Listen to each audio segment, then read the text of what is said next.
A ansiedade pode ser uma sombra silenciosa que se infiltra na mente sem avisar, especialmente nos momentos de calma noturna. Reflexões sobre o passado, o futuro e o temor do incerto podem trazer agitação e insônia. Com o tempo, as preocupações evoluem. Antes, o foco estava no trabalho e na família. Agora recaem sobre a saúde, o tempo e as decisões já tomadas. Você não está sozinho nesses questionamentos, e existem maneiras de lidar com eles. Os estoicos também enfrentaram esses conflitos. Marco Aurélio afirmava: se algo externo te causa aflição, a dor vem da sua percepção, e você pode transformá-la a qualquer momento. O segredo está em focar no presente, o único instante onde realmente temos controle. A ansiedade é um labirinto mental que pode ser desvendado. O estoicismo oferece ferramentas práticas para restaurar a paz interior, indo além de simples palavras motivacionais. Se você deseja se libertar das preocupações, junte-se a nós nesta jornada de crescimento pessoal. A serenidade é uma possibilidade real. Comenta: estou pronto para desconectar do ruído externo e conectar com minha voz interior. Acompanhe-me nesta viagem de autoconhecimento e descubra o imenso potencial que já vive dentro de você. Vamos começar. 1. Viva com propósito e sentido. Ao longo da vida, muitas pessoas chegam a uma etapa em que se perguntam se seu caminho tem verdadeiro significado. Essa reflexão se torna especialmente profunda ao alcançar os 50 anos, uma idade em que se acumularam experiências, conquistas e, em muitos casos, uma sensação de que algo mais deve dar sentido ao futuro. Neste ponto, a filosofia estoica oferece um guia inestimável para encontrar direção e viver com autenticidade, recordando-nos que o propósito não provém do exterior, mas de nossas próprias ações e valores. Os estoicos ensinavam que o sentido da vida não é dado pela fortuna ou o destino, mas pela forma como escolhemos viver. Epicteto afirmava: não é o que te acontece, mas como você reage a isso que importa. Essa ideia nos leva à compreensão de que encontrar propósito implica uma combinação de reflexão pessoal e ação deliberada. Não se trata só de perguntar: o que quero fazer com a minha vida? Logos, mas de agir de acordo com princípios que nos levem a uma existência significativa. Refletir sobre o que realmente importa é o primeiro passo. Para muitos, o legado que desejam deixar, os valores que defendem e a maneira como impactam os demais são elementos-chave nesta busca. Perguntas como: quais são meus valores fundamentais? Swing as ações me brindaram maior satisfação? E de que maneira posso contribuir para o bem-estar de outros? Podem ajudar a encontrar clareza. Mariana havia dedicado sua vida à sua família e a uma carreira que, ainda que lhe brindasse estabilidade, não lhe gerava paixão. Ao chegar aos 50, sentiu um vazio, como se algo lhe faltasse. Em vez de se resignar, decidiu explorar o que a havia feito sentir-se mais viva no passado. Recordou seu amor pelo ensino e começou a oferecer mentorias a jovens profissionais. Com o tempo, descobriu que seu verdadeiro propósito estava em guiar outros e compartilhar seu conhecimento. Essa nova direção não só lhe deu energia e alegria, mas também lhe permitiu redescobrir seu próprio crescimento. Encontrar um sentido na vida não significa alcançar uma meta final, mas viver de maneira coerente com o que valorizamos. Marco Aurélio o expressou de maneira simples: a felicidade da sua vida depende da qualidade dos seus pensamentos. Se nossos pensamentos e ações estão alinhados com nossos princípios, experimentaremos uma sensação de direção e plenitude. Para isso, é essencial estabelecer metas significativas que ressoem com nossos valores, agir com integridade e não temer nos reinventarmos. A vida não está escrita de antemão. Cada dia é uma oportunidade para redefinir nosso caminho. Se o que fazíamos antes já não nos preenche, a mudança não é símbolo de fracasso, mas de crescimento.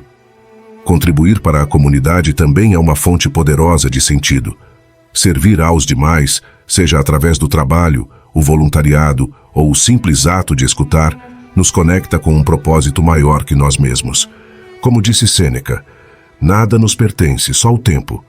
O estoicismo ensina que a chave de uma vida plena está em aceitar o que não podemos controlar e nos concentrarmos no que sim depende de nós. Isso significa deixar de lado as preocupações com o futuro incerto e valorizar o presente. Não podemos mudar o passado nem predizer o porvir, mas sim podemos decidir como vivemos cada momento. A disciplina é outro pilar fundamental. Manter a claridade sobre nossas intenções e agir com determinação nos permite sustentar um caminho com sentido. Não é suficiente desejar algo, devemos construí-lo com nossas ações diárias. Ao chegar aos 50 anos, muitas pessoas sentem que seus melhores dias já passaram, mas a verdade é que cada momento é uma nova oportunidade para começar. Viver com propósito não significa encontrar uma missão final, mas comprometer-se com o processo de crescimento, aprendizado e contribuição. 2. Aceite a impermanência da vida. A aceitação da impermanência é uma das maiores lições que podemos aprender na vida. Contudo, também é uma das mais difíceis. Desde o momento em que nascemos, buscamos estabilidade, segurança e permanência em um mundo que, por sua própria natureza, está em constante transformação. Nos agarramos às pessoas, às circunstâncias e às coisas que nos fazem sentir confortáveis, sem nos darmos conta de que essa mesma resistência é a fonte da nossa ansiedade e sofrimento. O desejo de manter inalterável o que nos dá segurança nos leva inevitavelmente à frustração. As relações mudam, a juventude se desvanece, os momentos felizes se convertem em recordações e tudo aquilo que consideramos eterno se mostra efêmero. Em vez de aceitar esta realidade, muitos se agarram à ilusão de que podem controlar o fluxo da vida, o que só gera angústia e decepção. A filosofia estoica nos oferece uma visão mais serena desta realidade. Epicteto, um dos grandes expoentes do estoicismo, ensinava que o sofrimento não provém dos eventos em si mesmos, mas da nossa resistência a eles. Não pretenda que os acontecimentos sucedam como quer. Deseje antes que sucedam como sucedem e viverá sereno. Estas palavras nos convidam a abandonar a luta contra o inevitável e, em seu lugar, encontrar paz na aceitação.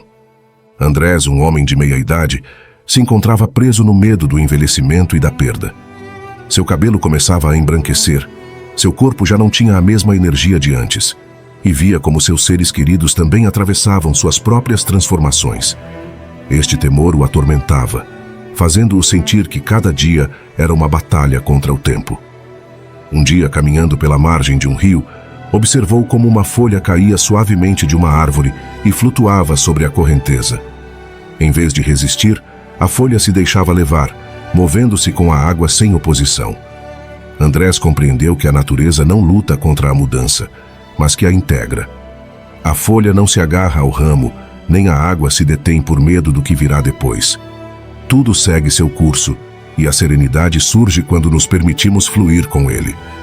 Este entendimento transformou a forma como Andrés via sua vida. Em vez de lamentar-se pelo que estava perdendo, começou a valorizar o que ainda tinha.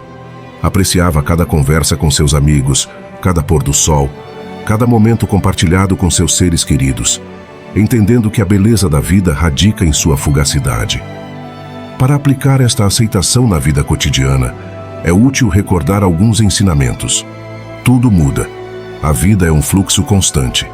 Nada permanece igual, e quanto antes aceitarmos esta realidade, mais livres seremos. Desfrutar o presente.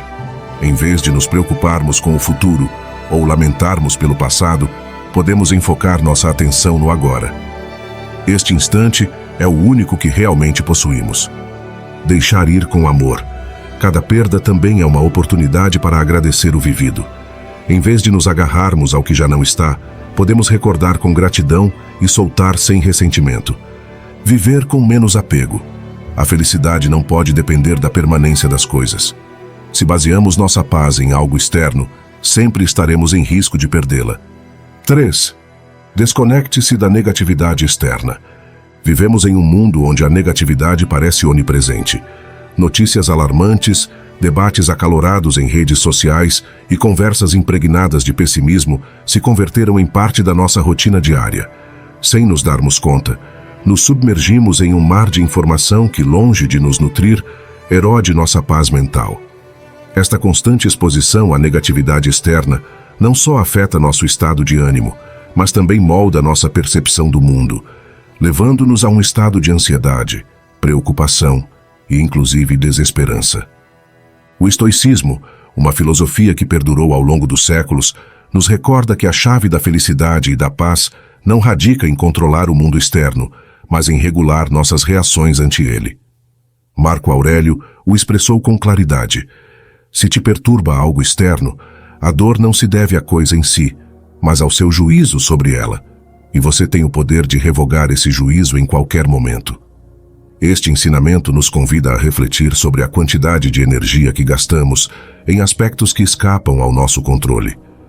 Ainda que não possamos mudar o fluxo constante de notícias ou a atitude de quem nos rodeia, sim podemos decidir que influência permitimos que essas coisas tenham sobre nós. Tomemos o caso de Luiz, um homem que, como muitos, costumava começar e terminar seu dia consumindo notícias e revisando redes sociais.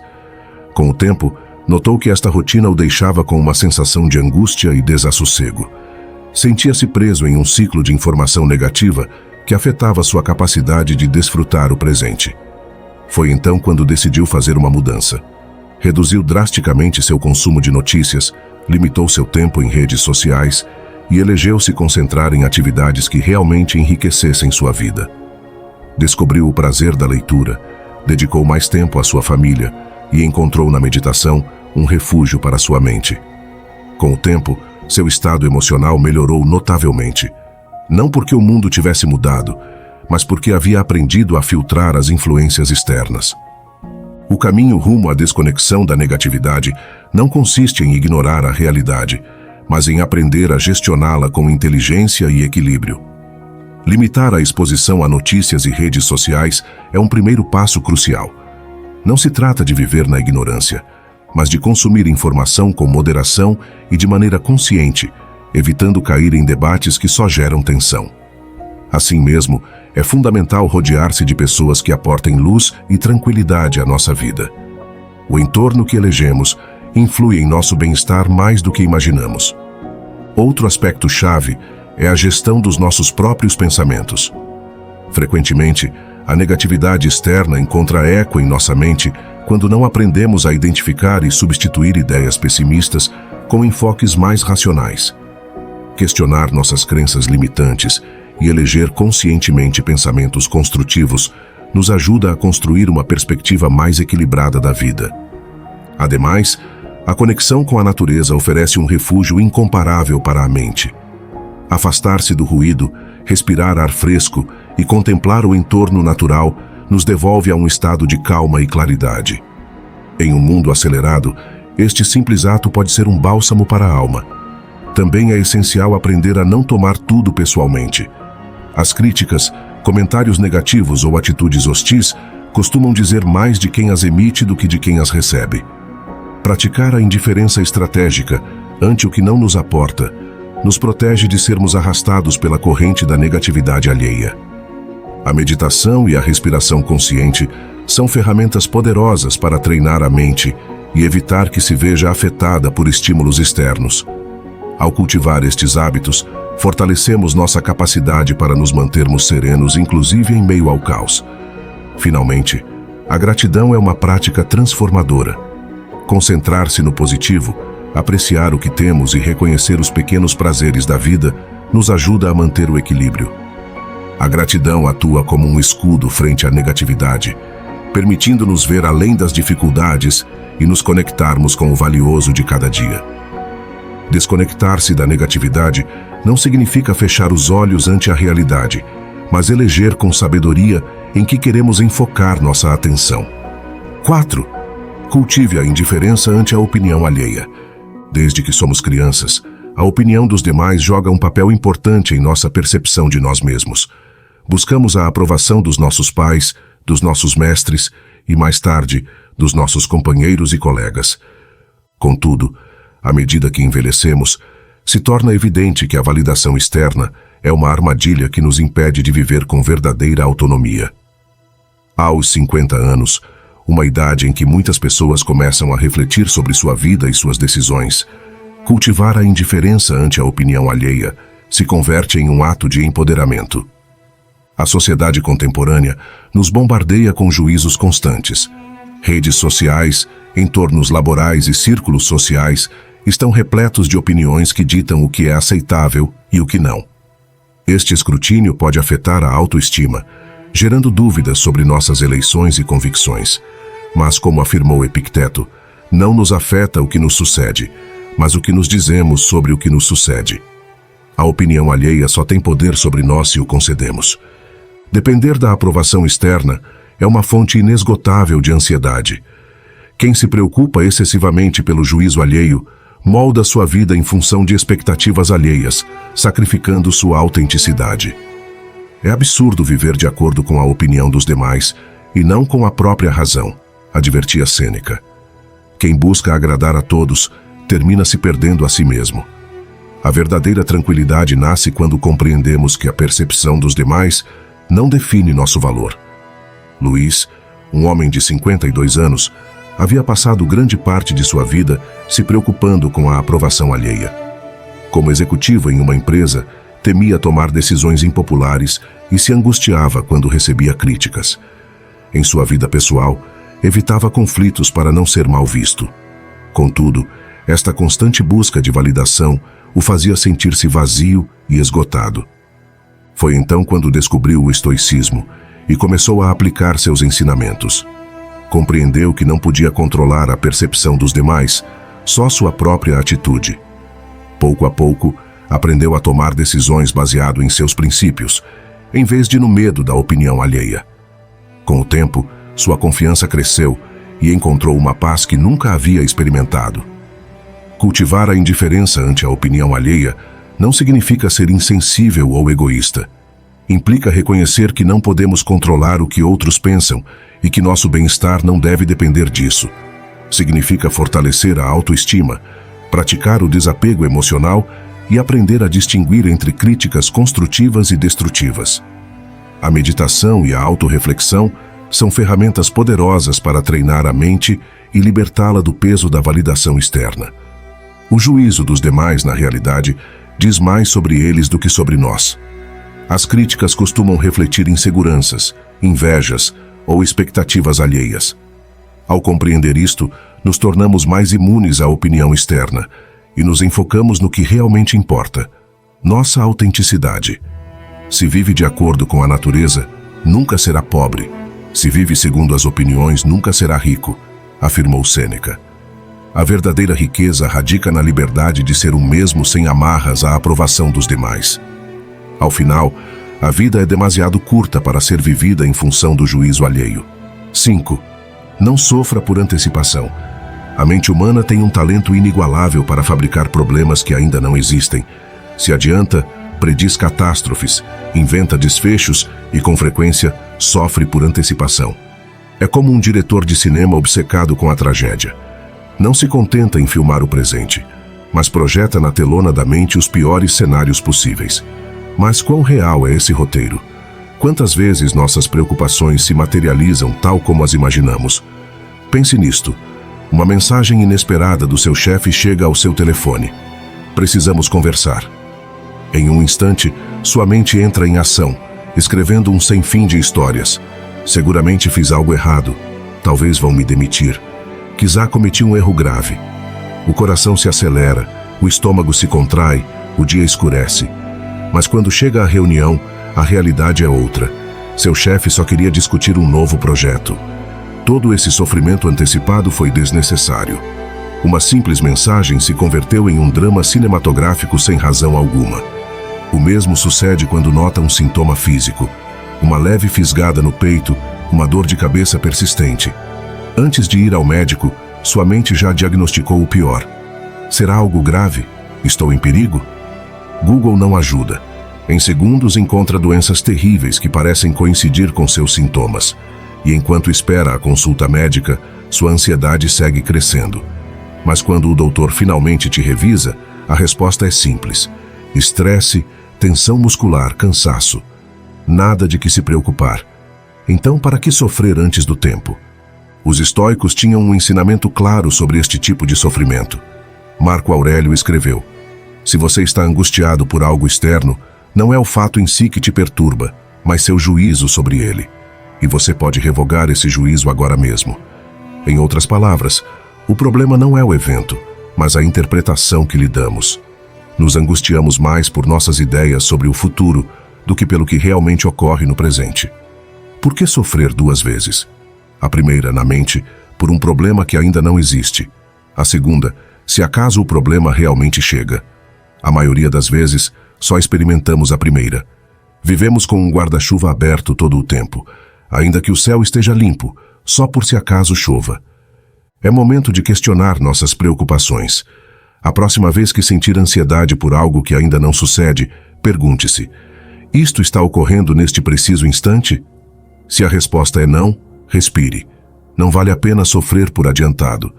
E se a preocupação persiste, reflita: quantas vezes no passado me preocupei por coisas que nunca passaram?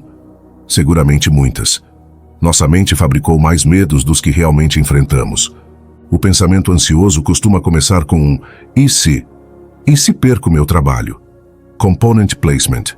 E se fico doente? Component placement. E se me rejeitam? Mas podemos dar a volta por cima. Em vez de nos deixarmos levar por esse futuro incerto, podemos responder com confiança: se isso ocorrer, resolverei quando chegar o momento. Confie em que você tem a capacidade de se adaptar, de encontrar soluções quando realmente forem necessárias. Ao final, a eleição é sua. Você pode seguir preso na armadilha da antecipação, permitindo que sua mente dirija filmes de terror com finais trágicos. Ou pode decidir viver no presente, soltando as preocupações que não têm fundamento no agora. Vai seguir sofrendo por coisas que quiçá nunca ocorram, ou vai eleger a paz do momento presente? A vida sucede aqui e agora. Não deixe que sua mente te arraste a um futuro imaginário de medos infundados. Respire, observe a realidade e eleja a tranquilidade. Isso significa assumir uma responsabilidade que às vezes pesa, mas que também liberta. Ninguém mais pode fazer isso por você. Você não pode culpar o tempo, as circunstâncias ou as pessoas que te rodeiam pela forma como você se vê. Comparar-se com outros é uma armadilha que te afasta do seu próprio caminho. Esperar o momento ideal é só uma desculpa para não começar. O controle está em suas mãos, nas escolhas que você faz a cada dia, na constância com que você se levanta depois de cair. Não se trata de ser duro consigo mesmo, nem de se castigar por seus erros. Trata-se de se comprometer com quem você pode chegar a ser e dar um passo a mais, mesmo quando não tem vontade, mesmo quando o progresso parece lento. Porque as mudanças que importam, as que realmente transformam a sua vida, não chegam como relâmpagos na noite. São mais como o amanhecer, graduais, quase imperceptíveis a princípio, mas imparáveis uma vez que começam. Cada vez que você escolhe agir conforme essa imagem que quer construir, levantar cedo, terminar o que começou, enfrentar um medo, aprender algo novo, está esculpindo uma versão mais forte de si mesmo. A disciplina te dá raízes, a resiliência te dá asas e a sabedoria te ensina a navegar. Com o tempo, esses pequenos atos se acumulam e um dia você se olha no espelho e não só vê alguém diferente, sente que é alguém diferente. O seu autoconceito mudou, não porque o mundo se moveu a seu favor, mas porque você se moveu para frente. Então a vida melhora, mas não como um prêmio que cai do céu. Melhora porque você melhora. Você não precisa que te validem de fora, não precisa de resultados espetaculares da noite para o dia. O que você precisa é dessa certeza tranquila, de que está no controle de quem você é e de quem está se tornando. Inspirado nos estoicos, apoiado pelo que a ciência nos diz sobre os hábitos e a mudança, este caminho é seu para percorrê-lo. Defina quem você quer ser, haja em conformidade e confie nos passos pequenos. Aí, nessa constância silenciosa, está a chave para transformar não só como você se vê, mas tudo o que te rodeia.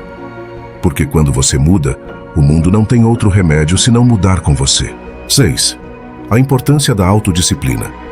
A autodisciplina é a arte de governar-se a si mesmo, de dirigir as próprias ações em harmonia com o que se considera correto e benéfico, inclusive quando o desejo imediato clama pelo contrário.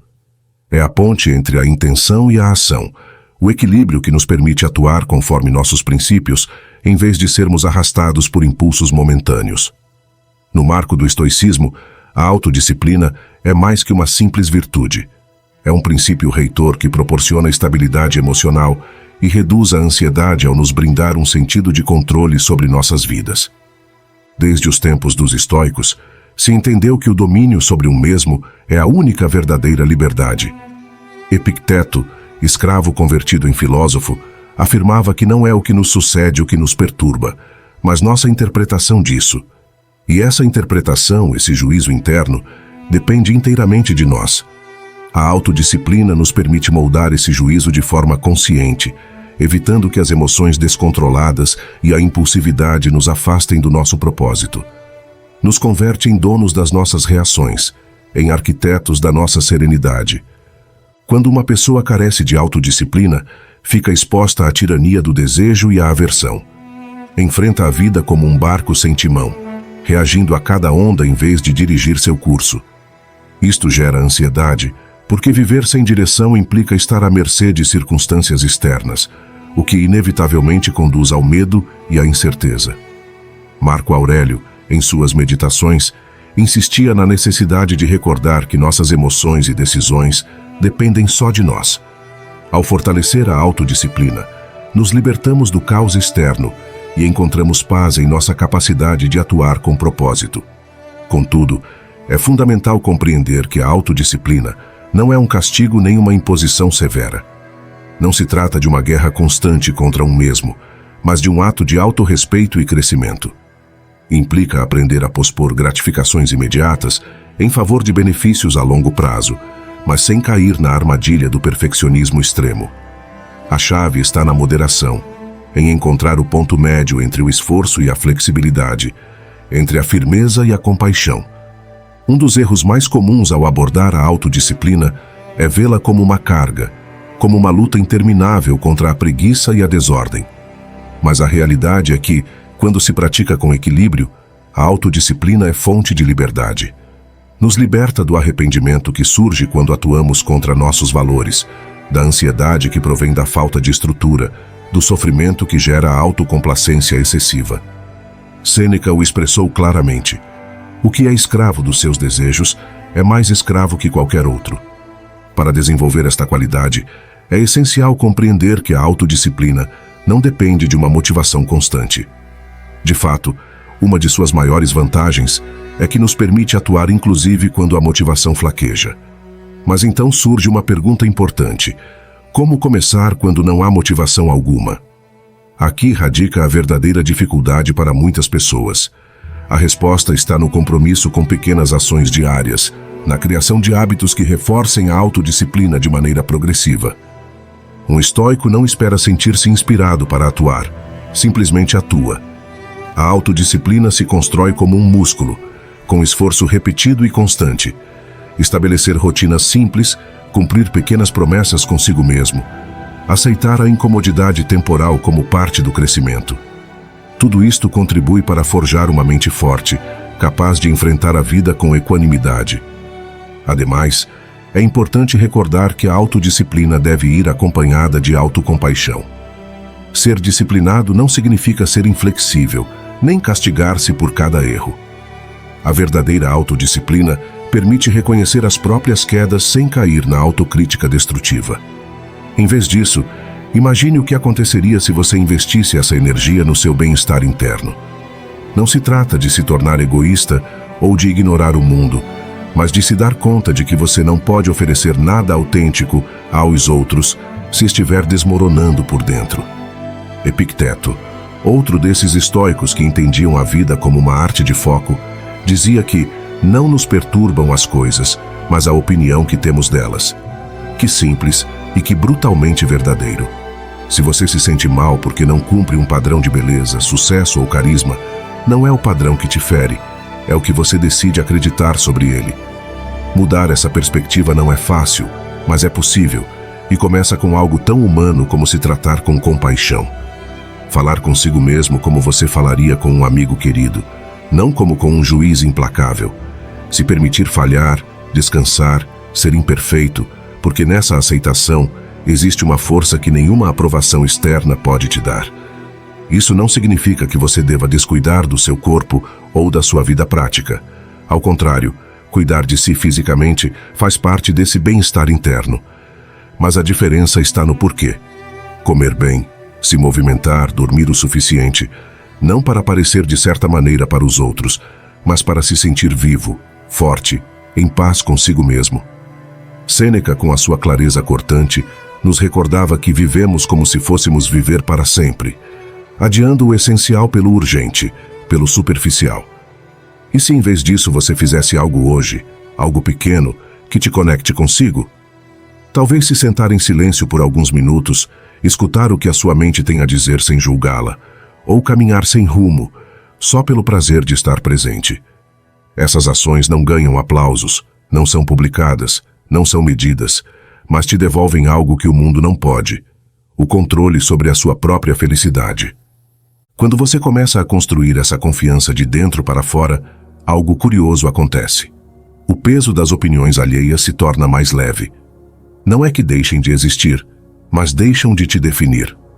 Você descobre que o seu valor não é uma moeda que outros te dão ou te tiram.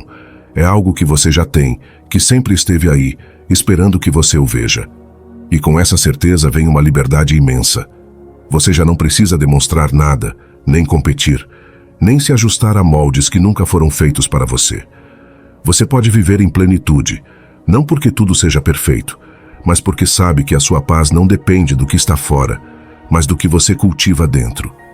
É um caminho tranquilo, sem fanfarras, mas profundamente transformador. No final, o que importa não é como te veem, mas como você se sente quando fecha os olhos e está sozinho consigo mesmo. Aí, nesse espaço, está tudo o que você precisa. 7. Domine seu diálogo interno. Na vida cotidiana, poucas coisas têm tanto poder sobre nós como nosso próprio diálogo interno. É essa voz que nos acompanha desde que despertamos até que fechamos os olhos ao final do dia. Nos sussurra dúvidas, nos enche de certezas, nos afunda no desespero ou nos eleva com otimismo. O que pensamos sobre nós mesmos e sobre o mundo afeta diretamente nossa experiência emocional. Não são os eventos externos os que nos perturbam, mas a interpretação que fazemos deles. A filosofia estoica explorou esta ideia com profundidade. Epicteto, um dos seus maiores expoentes, ensinava que não são as coisas em si mesmas as que nos afetam, mas nossas opiniões sobre elas. Não é a chuva que arruína nosso dia, mas nossa crença de que um dia chuvoso é um mau dia. Não é a crítica de outro que nos fere, mas nossa interpretação de que essa crítica é uma afronta pessoal. Neste sentido, nossa felicidade ou sofrimento não dependem tanto do que ocorre, mas de como elegemos percebê-lo e reagir ante ele. Alicia, por exemplo, viveu durante anos presa em um diálogo interno que a minava. Ante qualquer erro no trabalho, dizia a si mesma que não era suficientemente boa. Se alguém a ignorava em uma conversa, pensava que não tinha nada interessante para aportar. Sua mente era seu próprio algoz, uma voz incessante que lhe recordava cada uma de suas falhas e a condenava sem trégua. Mas um dia, cansada de sentir-se prisioneira da sua própria mente, decidiu questionar essas crenças. Se perguntou: é isto o pior que pode acontecer? E o que posso aprender disto? Ao desafiar seus pensamentos, se deu conta de que muitas de suas suposições eram exageradas ou errôneas. Assim, começou a reformular sua perspectiva sobre os problemas. O poder das perguntas é chave na transformação do diálogo interno. Perguntas como: que evidência tenho de que isto é certo? Ou: estou vendo a situação desde uma única perspectiva? Podem nos abrir a novas interpretações e nos ajudar a romper com padrões de pensamento daninhos. A mente é flexível e, se lhe damos a oportunidade, podemos moldar nossas narrativas internas para que sejam mais equilibradas e realistas. Não se trata só de disciplinar os pensamentos e eliminar a negatividade de forma forçada. Também é fundamental praticar a autocompaixão. Sêneca, outro grande filósofo estoico, falava da importância de nos tratarmos a nós mesmos com amabilidade. Não somos perfeitos, nem necessitamos sê-lo. Falar consigo mesmo com dureza e desprezo só aprofunda o sofrimento. Em troca, um diálogo interno compassivo pode nos ajudar a aprender dos nossos erros, sem nos afogarmos na culpa. A transformação do diálogo interno não ocorre da noite para o dia. É um processo de prática e consciência, onde pouco a pouco podemos mudar nosso enfoque de um crítico implacável a um aliado compassivo. Isto não só impacta nossa saúde mental e emocional, mas também a maneira em que nos relacionamos com o mundo e com os demais. Quando aprendemos a falar conosco com respeito e compreensão, deixamos de projetar nossas inseguranças no exterior e começamos a viver com maior equilíbrio. 8. Simplifique sua vida. Em um mundo que nos empurra constantemente a querer mais, a possuir mais, a fazer mais, é fácil cair na armadilha de crer que a felicidade se encontra na acumulação. Nos bombardeiam com a ideia de que nosso bem-estar está ligado à quantidade de posses que temos, à quantidade de conquistas que acumulamos ou à quantidade de compromissos que aceitamos. Mas, e se a verdadeira paz e claridade não estivessem em adicionar mais, mas em quitar o desnecessário? O estoicismo nos oferece uma perspectiva clara sobre esta questão. Marco Aurélio, um dos seus máximos expoentes, nos deixou um ensinamento fundamental. A felicidade depende de você mesmo. Elimine o que é supérfluo e o que te distrai e verá a paz. Esta citação encapsula uma verdade poderosa. Simplificar não é um sacrifício, mas um caminho rumo à serenidade. Eliminar o supérfluo nos permite ver com claridade o que realmente importa e nos liberta da carga do excesso. Para ilustrar esta ideia, pensemos na história de Manuel. Durante anos, Manuel viveu preso na corrida pelo êxito. Tinha um trabalho demandante, um calendário cheio de reuniões e compromissos sociais e uma casa repleta de objetos que raramente usava. Contudo, apesar de tudo o que havia acumulado, sentia-se vazio e esgotado. Suas relações eram superficiais, sua mente estava saturada de preocupações e cada dia era uma batalha contra o estresse. Um dia, depois de uma crise de ansiedade, decidiu fazer uma mudança radical. Começou por simplificar seu entorno, vendeu o que não necessitava, deixou de lado atividades desnecessárias e começou a se enfocar no essencial. Com o tempo, descobriu que ao reduzir o supérfluo, sua mente também se aliviava. Redescobriu o prazer das conversas profundas, a tranquilidade de um espaço despejado e a liberdade de uma agenda menos saturada. Sua vida não se fez mais pobre, mas mais rica em significado. A simplificação não é só um conceito filosófico, mas uma prática tangível que qualquer um pode aplicar em sua vida. Há várias estratégias para consegui-lo. Primeiro, é crucial se desfazer do desnecessário, não só no material, mas também em relações que não somam, atividades que drenam energia e pensamentos que nos atam ao passado ou ao futuro. Segundo, devemos priorizar o essencial, perguntar-nos o que é realmente importante para nós e enfocar nossa energia nisso. Terceiro, é fundamental aprender a fazer uma coisa de cada vez. A multitarefa nos rouba a atenção e nos impede de desfrutar o presente. Quarto, devemos reduzir o consumo de informação. Na era digital, nossa mente está saturada de conteúdo irrelevante, e aprender a filtrar o que consumimos é chave para uma mente mais clara. Quinto, aprender a dizer não é uma habilidade crucial. Não podemos fazer tudo nem satisfazer a todos. Estabelecer limites nos permite proteger nosso tempo e bem-estar. Finalmente, praticar a gratidão nos ajuda a valorizar o que já temos, em vez de estarmos constantemente perseguindo mais. Simplificar não significa viver com carências ou renunciar ao que se ama. Significa eliminar o que não aporta valor para poder nos enfocarmos no que realmente importa. Então, da próxima vez que sentir esse nó no peito, porque algo não saiu como você planejou, respire. Lembre-se de que você não está aqui para ser uma estátua intocável, mas um ser vivo que evolui. Valorize o passo que você deu, ainda que seja pequeno, porque esse passo é a prova de que você está em marcha. O perfeccionismo te sussurra para parar até que tudo seja ideal, mas a vida te chama para seguir, para abraçar o incompleto, o real. E no final, quando olhar para trás, não serão os momentos perfeitos que te encherão de orgulho, mas os imperfeitos, os que te ensinaram a ser mais forte, mais sábio, mais você.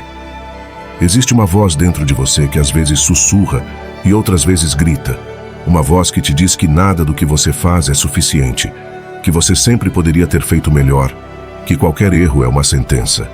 De onde vem essa voz? Quando começou a te habitar? Se você parar para escutá-la com atenção, poderá se dar conta de que nem sempre foi sua. Talvez tenha nascido em um momento que você sequer lembra totalmente. Um olhar de decepção nos olhos de um pai que esperava mais. Um professor que marcou em vermelho o que não se encaixava em seu padrão. Ou uma sociedade que desde criança te ensinou que o valor está em ser impecável. Ou talvez tenha se alimentado depois na vida adulta, com o eco constante das redes sociais, essas janelas para vidas que parecem perfeitas, mas que na realidade são só miragens. Identificar a sua origem não é culpar ninguém, mas entender que essa voz é um hóspede que se instalou em você, um eco de expectativas que não necessariamente te pertencem. E se não é sua, se você a herdou ou a absorveu, então você também pode escolher deixá-la ir, passo a passo, como quem solta um peso que carregou por tempo demais sem saber por quê. Essa mesma voz tem um talento especial para te roubar algo que você não pode recuperar: o tempo. Enquanto você se enrola nos detalhes, enquanto ajusta e reajusta cada canto do que você faz, os minutos escapam, os dias desaparecem.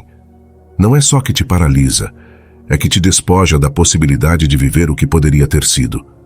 Pense nas vezes que você deixou de tentar porque não tinha certeza de que seria perfeito, nos projetos que ficaram a meio caminho porque não alcançavam o ideal que você havia traçado, nas risadas que não compartilhou porque estava ocupado demais polindo algo que ninguém mais ia notar. O perfeccionismo te promete que algum dia, quando tudo estiver em seu lugar, você será feliz. Mas esse dia nunca chega, porque sempre haverá algo mais a corrigir. E enquanto você espera, a vida passa, levando consigo as oportunidades de experimentar, de errar, de simplesmente estar presente. Quanto tempo você entregou a essa busca inatingível? Quanto mais você está disposto a perder? E aqui está a grande ironia. Essa necessidade de controlar tudo, de que cada peça se encaixe como em um quebra-cabeça impossível, acaba te tirando o controle. Você quer ordem, certeza, um resultado que reflita a imagem exata que você tem na sua mente. Mas no processo, se encontra preso em um turbilhão de ansiedade, frustração e dúvidas que você não consegue apagar. O perfeccionismo se disfarça de disciplina, de ambição, mas na realidade é um tirano que não te deixa respirar. Quanto mais você aperta as rédeas, mais desmorona a sua calma interior. É como tentar segurar água entre as mãos. Quanto mais você tenta retê-la, mais ela escorre. O paradoxo é que, na sua ânsia de dominar tudo, você acaba perdendo a única coisa que realmente pode controlar: a sua própria paz. A liberdade não está nessa perfeição esquiva que você persegue. Está no momento em que você decide que não precisa segurar tudo tão forte, que você pode soltar e seguir em frente, sem que o mundo desmorone. Então, que tal se mudarmos a meta? E se, em vez de correr atrás do perfeito, você parasse para celebrar o suficientemente bom? Não se trata de se render ou de se conformar com menos do que você merece. Trata-se de reconhecer que o que você faz, com as suas imperfeições e as suas bordas desfiadas, tem um valor imenso porque é humano, porque é seu. O suficientemente bom não é um consolo, é uma revolução silenciosa contra essa voz que te exige o impossível. É decidir que o quadro que você pintou hoje, ainda que não seja digno de um museu, merece existir. É entender que uma conversa com um amigo, ainda que você não encontre as palavras exatas, continua sendo um presente. Este novo padrão te liberta do peso do inatingível e te devolve ao presente, onde as coisas reais, as que importam, não precisam ser perfeitas para brilhar. Mas o perfeccionismo não só te afeta, se infiltra nas fissuras das suas relações, deixando marcas que às vezes você não vê até que seja tarde.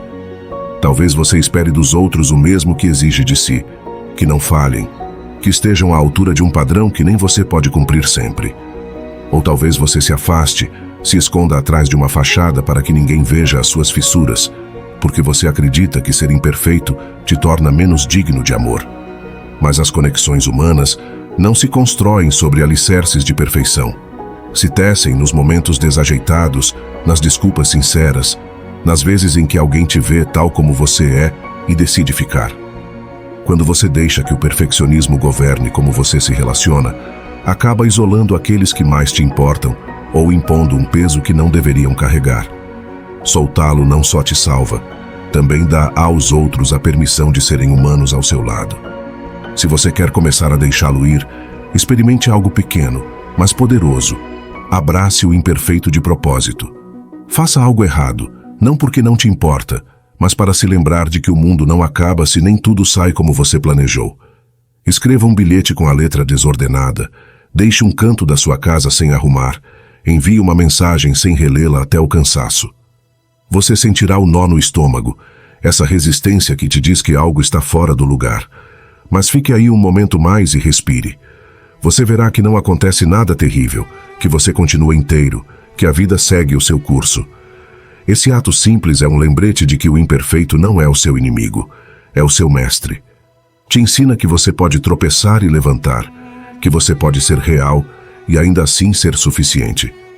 O perfeccionismo te manteve preso por tempo demais, mas cada passo em direção ao imperfeito é um passo em direção a si mesmo, em direção a uma versão de você que não precisa ser perfeita para merecer existir. 9. Encontre paz na adversidade. A vida, em sua essência mais pura, está marcada pela adversidade. Não há existência humana que transcorra sem desafios, sem momentos de dor, sem circunstâncias que ponham à prova a inteireza do espírito. Contudo, o que diferencia aqueles que encontram paz interior daqueles que sucumbem ante o desespero não é a ausência de dificuldades, mas a maneira em que as enfrentam. O estoicismo, uma filosofia de vida desenvolvida há mais de 2000 anos, nos ensina que a chave não é evitar a adversidade, mas responder adequadamente a ela. Marco Aurélio, um dos seus expoentes mais célebres, escreveu em suas Meditações: se te perturba algo externo, não é pela coisa em si, mas pelo juízo que tens sobre ela, e está em seu poder mudar esse juízo. Este ensinamento encerra uma verdade fundamental. A paz não depende do que ocorre fora de nós, mas de como o interpretamos e respondemos internamente. Rosa era uma mulher que havia perdido tudo. A morte do seu esposo em um acidente automobilístico a deixou sumida em uma dor indescritível. A empresa em que trabalhava entrou em crise e logo se viu enfrentando o desemprego e a incerteza econômica.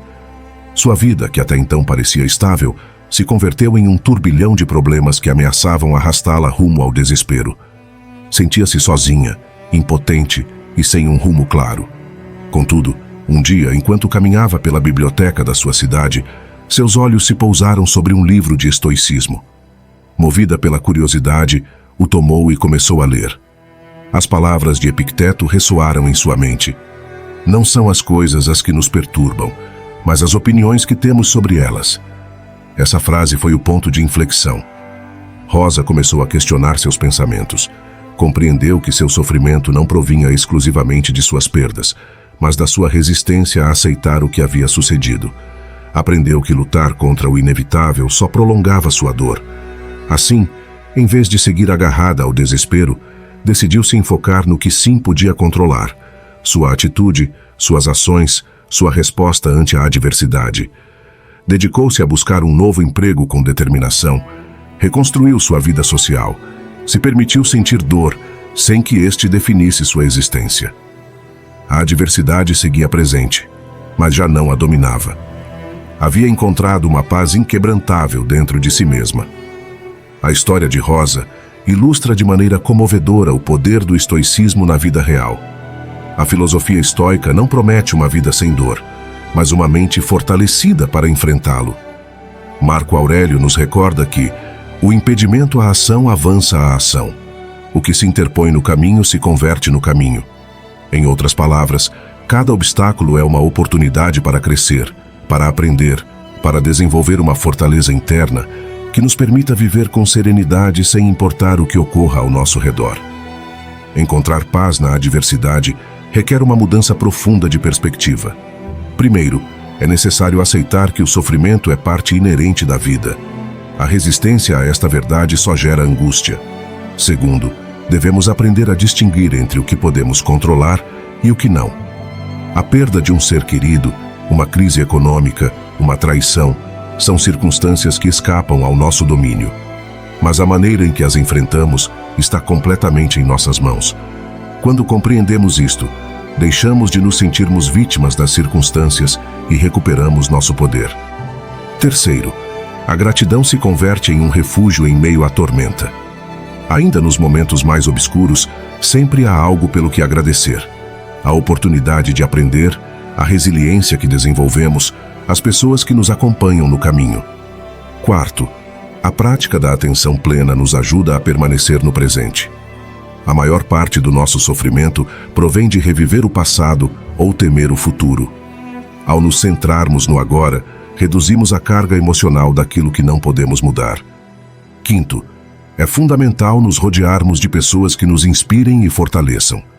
A solidão pode ser um espaço de crescimento, mas o apoio de uma comunidade nos recorda que não estamos sozinhos em nossa luta.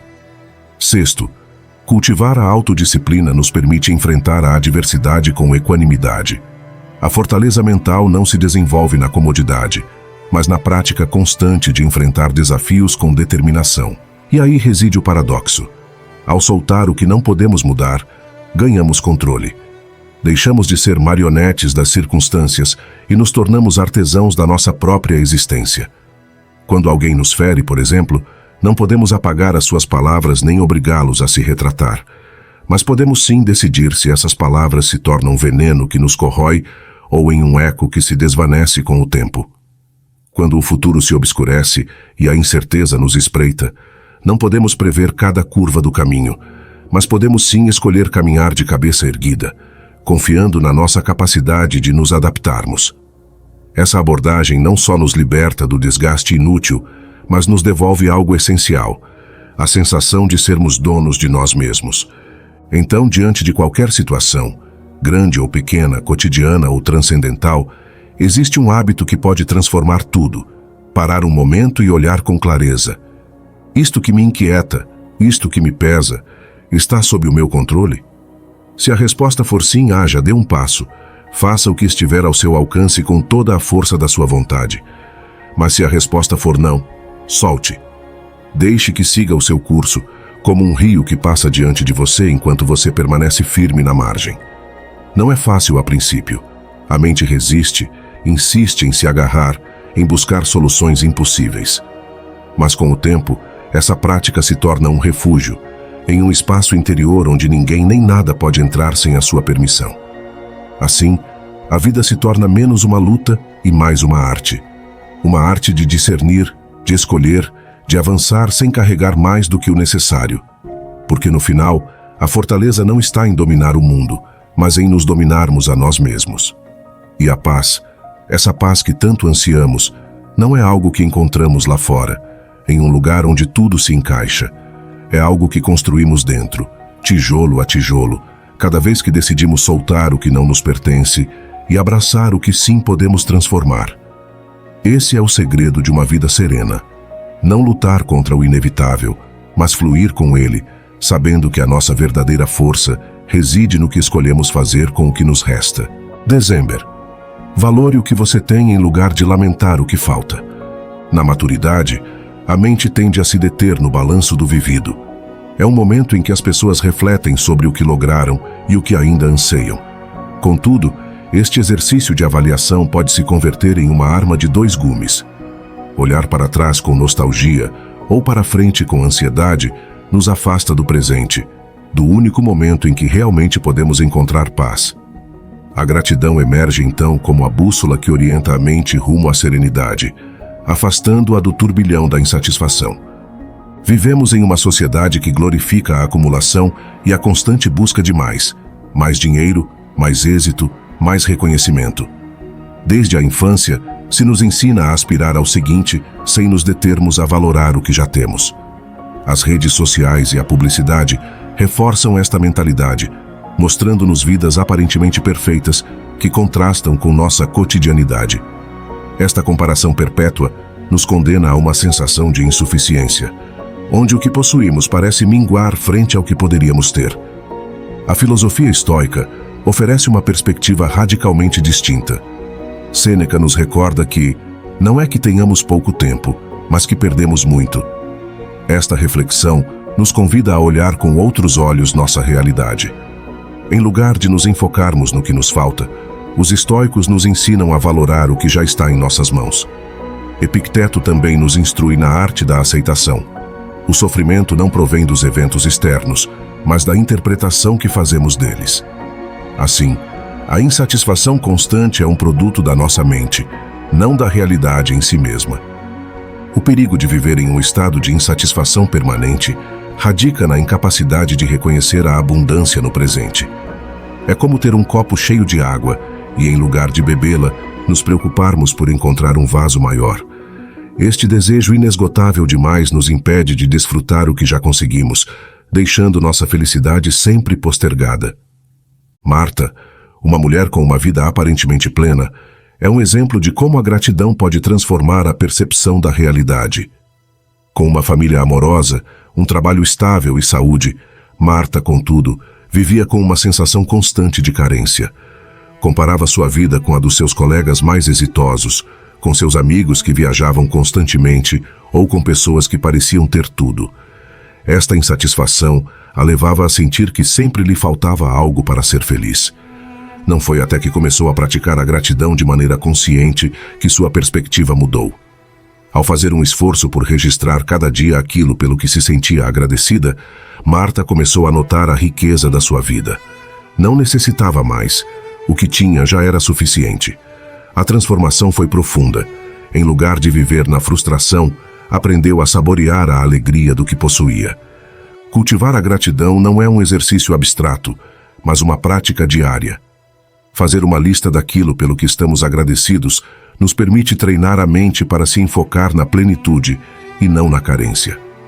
Refletir sobre nossas conquistas, em lugar de nos obcecarmos com nossas metas pendentes, nos ajuda a reconhecer o progresso na nossa vida. Evitar a comparação nos liberta da armadilha de medir nosso valor segundo padrões externos. Mudar o enfoque do mais ao suficiente nos ensina a desfrutar a vida tal como é, sem a pressão de estarmos sempre perseguindo algo novo. Ademais, recordar a impermanência das coisas nos permite valorar o presente. 11. Deixe de culpar os outros pela sua falta de autoestima. A sua vida não se transforma até que você aceite que é você quem deve dar rumo a ela.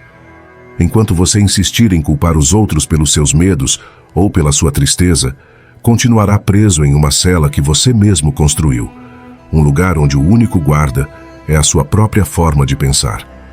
Talvez alguém te machucou alguma vez, talvez os seus pais não souberam te guiar, uma amizade te abandonou ou um estranho te fez se sentir pequeno, mas agora o sofrimento não vem deles, mas da sua escolha de se agarrar a essas lembranças como se fossem a sua identidade. Os estoicos nos deixaram uma lição clara. Não são os golpes da vida que nos moldam, mas o que fazemos com eles. Epicteto, que viveu como escravo, nunca permitiu que as correntes físicas amarrassem o seu espírito. Marco Aurélio lidou com intrigas e dores, mas jamais se afundou na amargura. O que os distinguia era a sua decisão de tomar as rédeas, de não esperar que o mundo lhes desse algo em troca, mas de trabalhar com o que tinham diante deles. A ciência atual apoia essa sabedoria. A verdadeira mudança começa quando você decide manejar as suas emoções em vez de deixar que elas te manejem.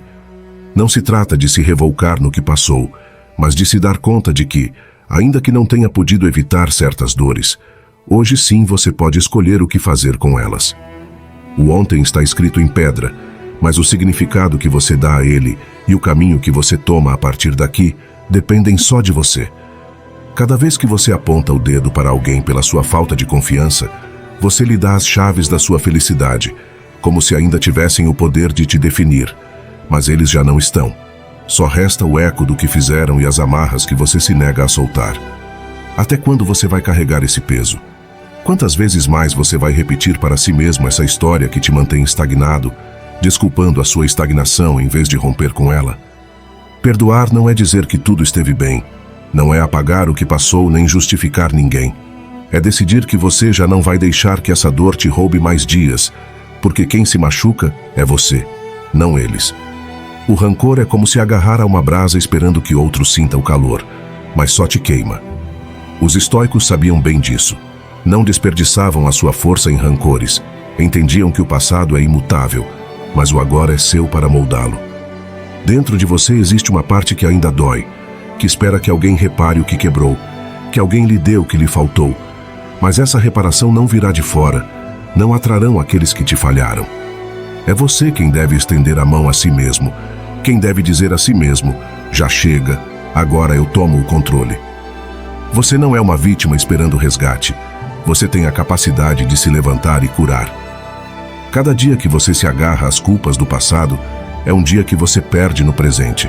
Cada desculpa que você inventa é um obstáculo que você coloca só para si. A vida não para, o relógio avança e você escolhe se continua olhando para trás ou se começa a caminhar para frente. Faça-o hoje, solte o que te pesa, solte as histórias que já não te servem. Perdoe, não por eles, mas por você, porque você merece viver sem correntes. Tome as rédeas da sua vida e descubra que, ao fazê-lo, a liberdade e a força sempre estiveram em suas mãos. A vida, em sua complexidade e sua crueza, nos convida constantemente a escolher como queremos habitá-la. Uma das armadilhas mais sutis e persistentes em que caímos é a narrativa vitimista, essa voz interna que sussurra que tudo o que somos, tudo o que nos falta ou nos dói, é culpa de alguém mais, do que nos fizeram, do que não nos deram, das circunstâncias que nos tocaram. É uma cela autoimposta, invisível, mas sólida, construída com os tijolos da culpa alheia e o argamassa da nossa própria resignação. Nos acostumamos a ela porque culpar é fácil, é um refúgio que nos exime da responsabilidade de agir. Mas o que não vemos é como esse hábito mental se arraiga com o tempo. A neurociência nos diz que o cérebro é um escultor paciente. Cada vez que repetimos essa história de "sou assim por causa do que aconteceu", esculpimos um sulco mais profundo na nossa mente, um circuito que se acende com facilidade porque o percorremos 1000 vezes. No entanto, essa mudança nem sempre começa com uma batida de porta ao passado ou uma rejeição tajante à dor. Às vezes, a ponte para essa nova narrativa é mais suave, mais humana, se chama autocompaixão.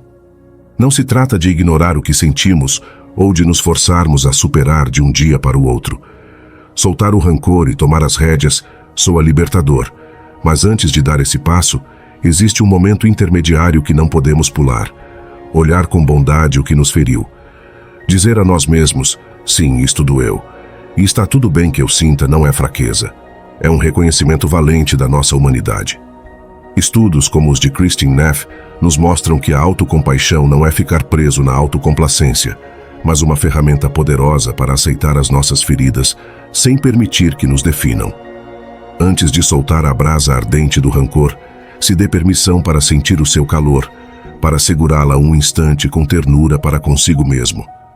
Essa compaixão não te enfraquece, te dá a força para abrir a mão e deixá-la ir, não porque a dor não importou, mas porque você merece seguir em frente. E aqui entra um paradoxo que os estoicos entenderam há séculos. Para mudar o que sim podemos, primeiro temos que aceitar o que não. Gastamos tanta energia lutando contra o que já passou, contra as decisões de outros, contra o vento que não podemos deter, que ficamos exaustos para construir algo novo. Querer controlar o incontrolável é como gritar para esse vento que deixe de soprar. Nos desgasta, nos frustra, nos deixa de mãos vazias. Mas quando aceitamos que o passado não se reescreve e que os outros nem sempre mudarão, algo se liberta em nós. A liberdade chega quando você deixa de lutar contra o que não te obedece e começa a ajustar as suas velas para navegar com o que você tem diante de si. A oração da serenidade resume isso com uma clareza que ressoa ainda hoje. Distinguir entre o que podemos moldar e o que devemos soltar é o primeiro passo para recuperar o controle real, o que sim está em nossas mãos. Esse controle, no entanto, nem sempre se manifesta em grandes gestos ou momentos épicos. A transformação mais profunda costuma ser silenciosa, tecida com as pequenas decisões que tomamos a cada dia. Você não precisa de um ato heróico para se libertar. Comece com um passo pequeno hoje, uma queixa que você decide não repetir, um pensamento que você redireciona para algo construtivo, um instante em que você escolhe respirar fundo em vez de explodir. A psicologia do comportamento nos diz que a mudança sustentável não vive nos grandes propósitos, mas nesses micro-hábitos que, como gotas de água, erodem pouco a pouco a rocha dos nossos velhos costumes. Esses instantes não parecem grande coisa quando você os vive, mas com o tempo somam uma revolução silenciosa, uma que te leva da passividade à ação, sem que você quase note o peso do esforço. Nesse processo, também descobrimos que a nossa identidade não é um presente do passado, nem uma sentença que outros escreveram por nós. Nos agarrarmos às lembranças como se fossem quem somos é nos limitarmos a um roteiro que já não nos pertence. Jean-Paul Sartre disse isso com uma precisão quase brutal. Somos o que fazemos com o que fizeram de nós. A sua identidade não é uma cicatriz que alguém deixou em você. É a tinta que você escolhe para cobrir a tela da sua vida. Cada dia você decide que cores usar. Os cinzas do que foi ou os tons vivos do que você pode criar agora. Não se trata de apagar o passado, mas de deixar de usá-lo como desculpa para não pintar algo novo.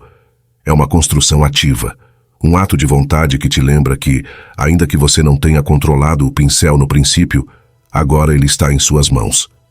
Mas esta jornada não só transforma a mente, também toca o corpo. O rancor, essa metáfora da brasa ardente, não é só um peso emocional, tem um custo físico real. A ciência nos mostra como o estresse crônico do ressentimento eleva o cortisol, tensiona os músculos, acelera o coração, enfraquece o sistema imunológico. É como carregar uma mochila de pedras que não vemos, mas que sentimos a cada passo. Soltá-lo não é só um ato de nobreza para com quem nos feriu, é um presente de autocuidado, uma libertação que o corpo agradece tanto quanto a mente. Quando você deixa cair essas pedras, respira mais fundo, dorme mais tranquilo, se move mais leve. Perdoar, neste sentido, não é um favor que você faz ao mundo, mas um remédio que você dá a si mesmo. E no final, este caminho inward também muda como nos relacionamos com os demais. Enquanto nos vermos como vítimas, buscaremos em outros a validação que não encontramos, o resgate que acreditamos merecer. Mas quando você solta as correntes do passado, deixa de pedir ao mundo que te salve. 12. Afirmações poderosas. Existe um sussurro constante que nos acompanha desde que abrimos os olhos pela manhã até que os fechamos ao final do dia. É uma voz que nem sempre notamos, mas que nunca se cala, o nosso diálogo interno.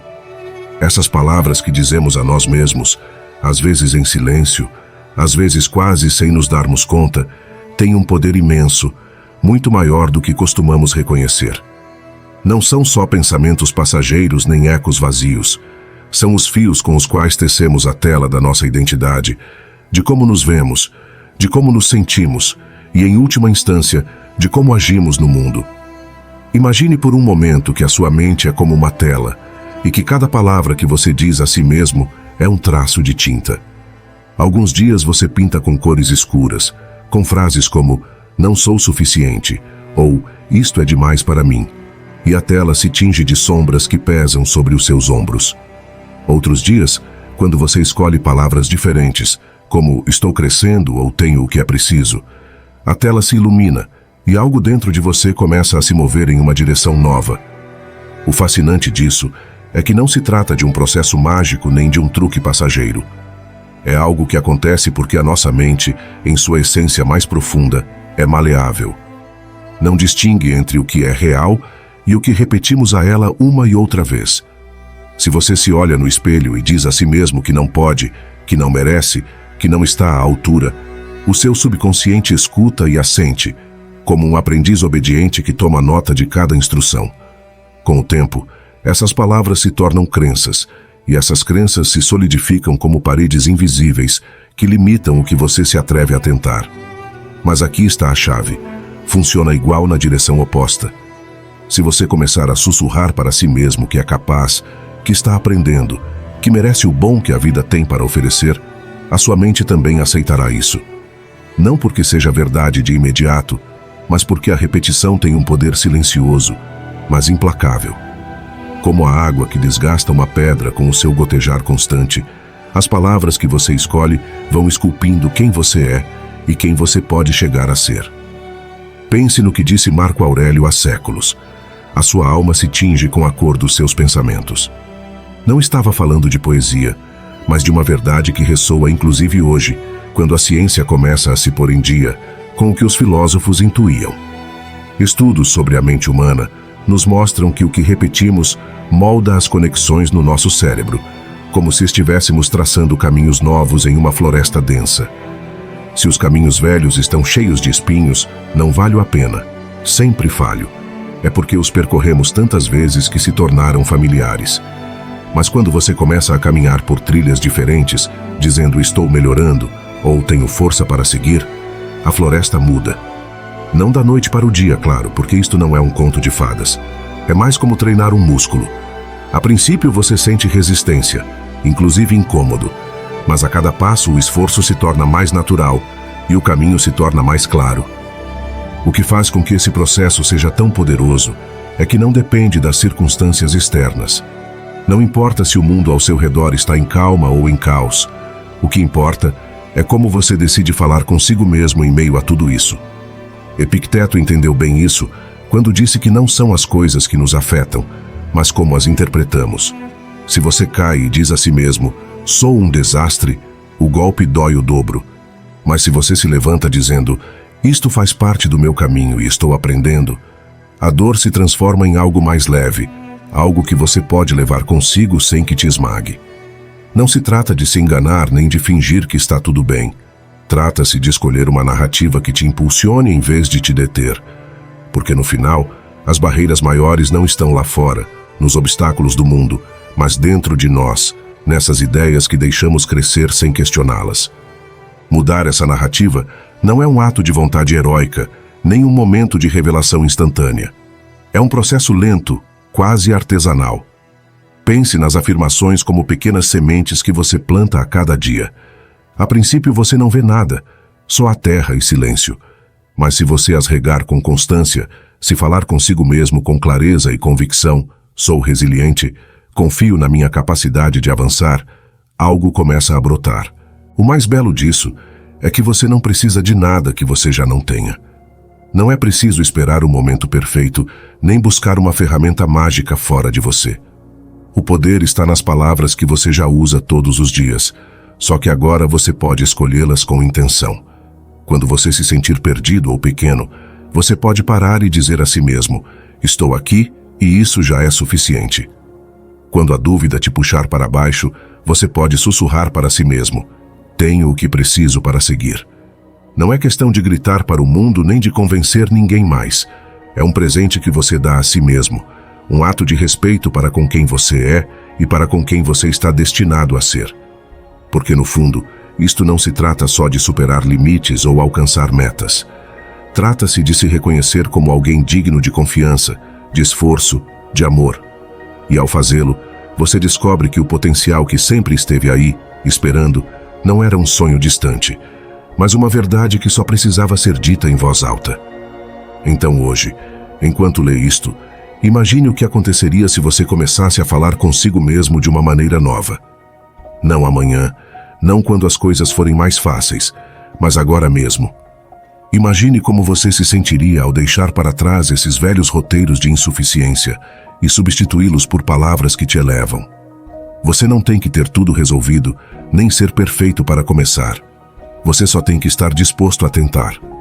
Porque no final, a sua vida não é só o que te acontece, mas a história que você conta sobre ela. E essa história, com cada palavra que você escolhe, está em suas mãos. 3.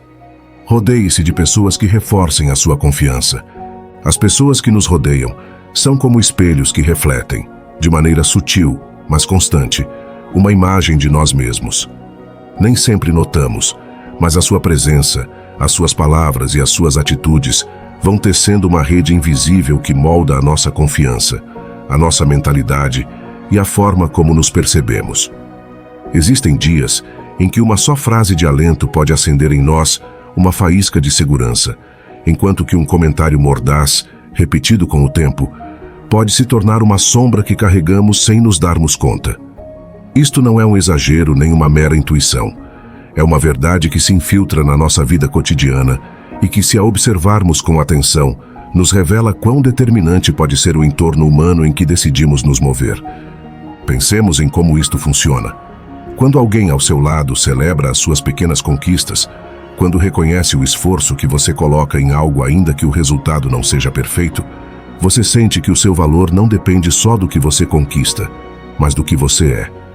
Essa sensação se arraiga, se torna parte de você, e pouco a pouco você se atreve a dar passos maiores, porque sabe que existe uma rede de apoio que não te deixará cair no vazio. Mas também acontece o contrário. Se você vive rodeado de vozes que minimizam o que você faz, que apontam os seus erros como se fossem a sua essência e não um tropeço, essas palavras começam a soar como a sua própria voz.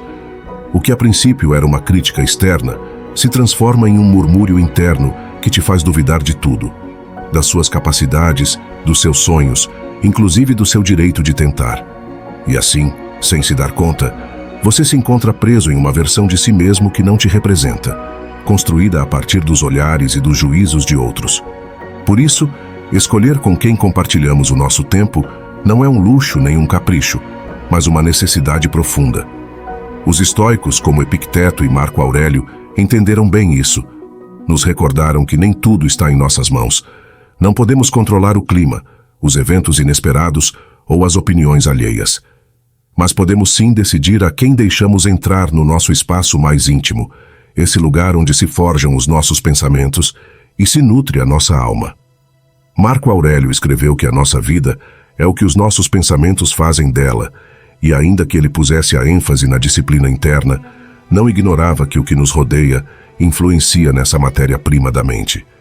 Se você se rodeia de pessoas que veem em você um potencial que às vezes você mesmo negligencia, que te impulsionam a se levantar quando tropeça e te lembram que o crescimento é um caminho, não um destino, então os seus pensamentos terão um solo fértil onde criar raízes. Isto não significa buscar aqueles que só nos encham de elogios vazios ou nos digam o que queremos escutar. Existe uma diferença enorme entre a validação superficial e o apoio genuíno. Os primeiros te inflam o ego por um momento, mas te deixam vazio quando a realidade golpeia. Os segundos, em contrapartida, não te dão tapinhas nas costas por costume. Te olham nos olhos e te dizem com honestidade que acreditam em você, inclusive quando você não acredita. São os que te acompanham no silêncio das suas dúvidas e te ajudam a encontrar a sua própria luz, não porque necessitem que você brilhe para eles, mas porque sabem que esse brilho é seu e merece sair à superfície. Muhammad Ali, por exemplo, não se tornou lenda só pelo seu talento ou pelo seu trabalho incansável. Por trás dele havia um círculo que o sustentava: treinadores, amigos, família que acreditavam na sua grandeza antes que o mundo a visse. Nos momentos em que a adversidade o golpeava, esse entorno lhe recordava quem ele era, e essa fé externa se misturava com a sua até se tornar inabalável. A ciência também apoia isso. Existem estudos que mostram como as relações positivas, com amigos, colegas ou seres queridos, atuam como um amortecedor contra o estresse e fortalecem a nossa autoestima. Nos dão um sentido de pertencimento e nos ajudam a enfrentar os desafios com mais clareza. Mas quando o entorno se tinge de negatividade, o efeito é igualmente poderoso, só que em sentido contrário. A crítica constante, o menosprezo disfarçado de brincadeira ou a indiferença para com o que nos importa podem se infiltrar fundo. Então, o que fazemos com isto? Nem sempre é fácil cortar laços ou nos afastarmos de quem nos rodeia, especialmente se são parte da nossa história ou do nosso dia a dia. Mas podemos sim começar a olhar com honestidade o que essas relações nos aportam e o que nos tiram. Às vezes não se trata de fechar portas de repente, mas de abrir outras novas, de buscar pouco a pouco aqueles que nos elevam, nos desafiam de maneira construtiva e nos lembram que valemos a pena. É um ato de amor próprio, de reconhecer que merecemos um entorno que não nos corte as asas, mas que nos dê vento para voar. E nesse processo, também assumimos uma responsabilidade. Há de ser para outros esse apoio que buscamos, porque o crescimento não é só individual, mas um tecido que se constrói juntos. No final, tudo se resume a uma ideia simples, mas transformadora. As pessoas que escolhemos ter perto não só refletem quem somos, mas nos ajudam a descobrir quem podemos chegar a ser. Rodear-se daqueles que te inspiram, te respeitam e te impulsionam para frente é uma das decisões mais valiosas que você pode tomar pelo seu bem-estar e o seu desenvolvimento. Não é dependência, não é fraqueza, é sabedoria. Porque ainda que o caminho para uma vida plena comece dentro de você, os passos que você dá se tornam mais firmes quando você caminha acompanhado daqueles que acreditam na sua capacidade de chegar longe. Escolha bem, não por medo da solidão, mas por amor à pessoa em que você está destinado a se converter. 14. Deixe de se criticar a si mesmo. Existe uma voz dentro de nós que às vezes se ergue com uma dureza implacável, uma voz que nos sussurra, ou nos grita que não somos suficientes, que deveríamos ter feito mais, que cada passo em falso é uma prova irrefutável da nossa incapacidade. Nos tratamos com uma severidade que jamais toleraríamos de alguém mais. Se um amigo nos falasse com o mesmo desprezo com o qual frequentemente nos dirigimos a nós mesmos, o afastaríamos sem hesitar. E, no entanto, permitimos que essa voz interna nos acompanhe, como um juiz implacável que nunca descansa, sempre disposto a apontar as nossas faltas, a magnificar cada erro até convertê-lo em uma montanha de reproches. Por que somos tão indulgentes com os demais e tão cruéis conosco mesmos? O que nos leva a carregar com um chicote invisível que açoitamos contra as nossas próprias costas? Marco Aurélio, esse imperador filósofo que governou um império enquanto lidava com os seus próprios demônios internos, escreveu uma vez que não são os outros que nos ferem com maior profundidade, mas nós mesmos. Nos infligimos feridas que nenhum inimigo poderia igualar, não com espadas nem palavras, mas com a arma silenciosa dos nossos pensamentos. Essa autocrítica constante, esse "você não fez o bastante bem", ou "se ao menos você tivesse sido mais rápido, mais esperto, mais forte", se torna uma prisão que nós mesmos construímos. E o mais curioso é que, no fundo, acreditamos que merecemos estar aí, presos entre grades de dúvida e culpa, como se nos castigarmos fosse um dever moral, uma penitência por não alcançarmos uma perfeição que na realidade nunca existiu. Não se trata de negar que a autocrítica tem o seu lugar. Existem momentos em que nos olharmos com honestidade, reconhecer onde falhamos e decidir como melhorar é um ato de coragem e crescimento. Mas o que começa como uma ferramenta útil pode se transformar em um veneno lento, quando perde o seu propósito e se converte em um fim em si mesmo. Nos torturamos não para avançar, mas para nos afundarmos mais fundo na lama da nossa própria desaprovação. Nos convertemos em algozes da nossa paz e o fazemos com uma precisão que roça o artístico, tecendo narrativas de fracasso que repetimos até que se sintam como verdades imutáveis. Mas são. Epicteto, outro desses estoicos que entenderam a mente humana com uma clareza assombrosa, nos recorda que não são os fatos que nos machucam, mas o que pensamos deles. Um erro não é um chicote. O convertemos em um quando decidimos interpretá-lo como uma condenação em vez de uma lição. A ciência, com o seu olhar frio e metódico, nos oferece um eco dessa sabedoria antiga. Observaram pessoas presas em ciclos de autocrítica destrutiva e descobriram que essa dureza não nos torna mais fortes nem mais capazes. Ao contrário, nos desgasta, nos enche de ansiedade, nos empurra para cantos escuros onde a depressão espreita. Mas também viram o que acontece quando alguém decide soltar esse chicote e, em seu lugar, oferece uma mão amável a si mesmo. A autocompaixão, dizem, não é uma fraqueza nem um luxo desnecessário. É um bálsamo que reduz o peso do sofrimento e nos permite levantar com mais clareza, mais força. Quando nos tratamos com a mesma gentileza que ofereceríamos a um amigo que tropeçou, algo muda. O círculo vicioso da culpa se rompe e em seu lugar surge um novo, um onde a aprendizagem e a resiliência florescem. Então, como deixamos de ser os nossos próprios inimigos? Não é uma mudança que acontece da noite para o dia, porque essa voz crítica tem estado conosco tanto tempo que se sente como parte do que somos. Mas não é.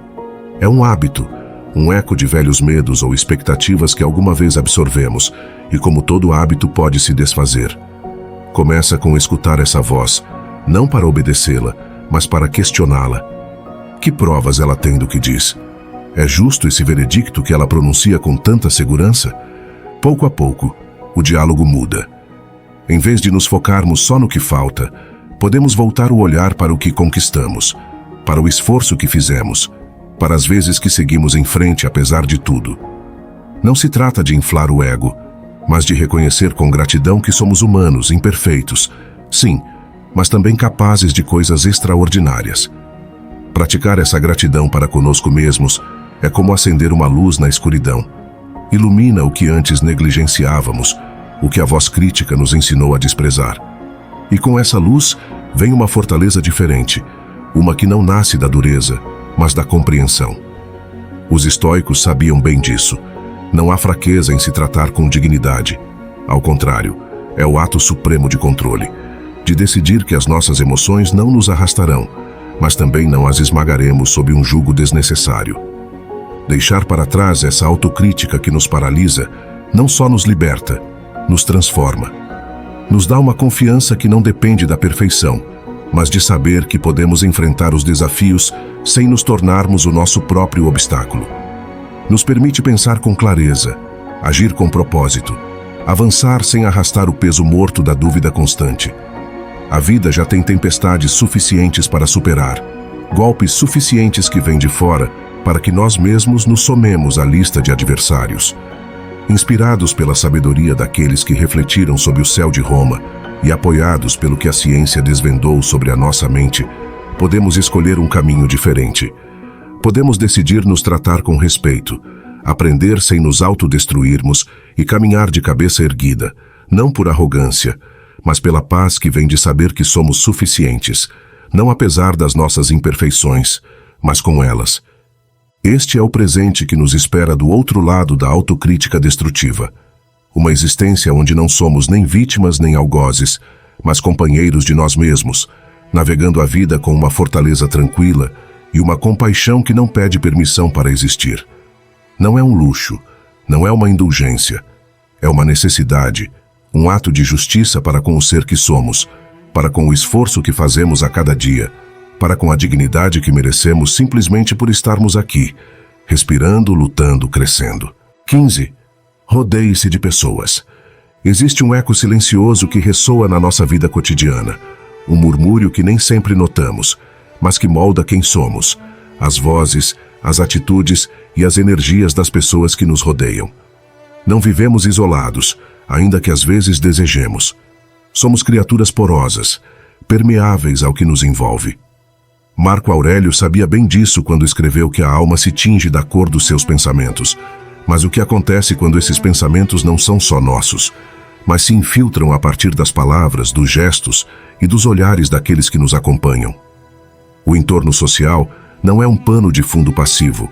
É um escultor invisível que talha as nossas emoções, a nossa autoestima e a forma como nos vemos a nós mesmos. Escolher com quem compartilhamos o nosso tempo não é um detalhe menor.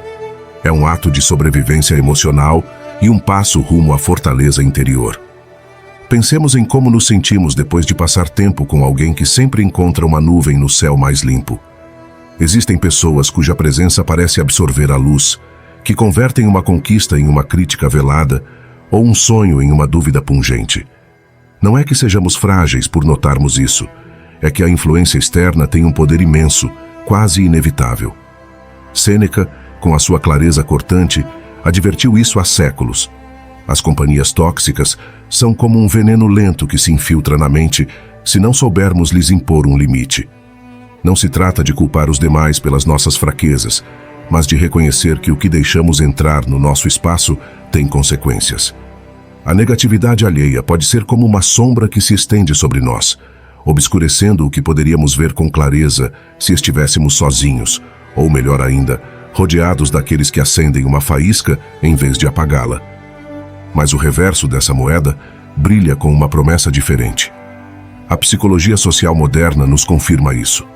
Quando nos rodeamos de pessoas que nos apoiam, que celebram as nossas vitórias sem um pano de fundo de inveja e que nos desafiam a sermos melhores sem nos julgarem, algo muda dentro de nós. Não é só que nos sintamos bem no momento, é que a nossa confiança cresce, as nossas feridas se tornam mais suportáveis e a nossa capacidade de enfrentar a vida se expande. Existe uma energia quase tangível nessas relações, um contágio de força e otimismo que nos eleva. Não precisamos que a ciência nos diga isso para sabermos. Já sentimos alguma vez, nessa conversa que nos fez rir quando tudo parecia cinza, nesse olhar que nos disse, você pode sem necessidade de palavras. A boa companhia não é um luxo, é um alicerce. Então, por que às vezes nos custa tanto escolher? Epicteto nos empurra a olhar para dentro, a buscar a aprovação da nossa própria consciência, mas inclusive ele sabia que essa consciência não opera no vazio. Se permitimos que as vozes negativas ocupem espaço demais, a nossa mente começa a duvidar de si mesma, a ceder terreno às queixas ou ao cinismo. Não é fraqueza, é natureza humana. A energia é contagiosa, para o bem ou para o mal. Passar tempo com alguém que irradia motivação nos impulsiona para frente quase sem esforço, enquanto que as críticas constantes ou o pessimismo crônico nos esgotam como se carregássemos um peso invisível. E aqui está a reviravolta. Não estamos obrigados a carregar esse peso.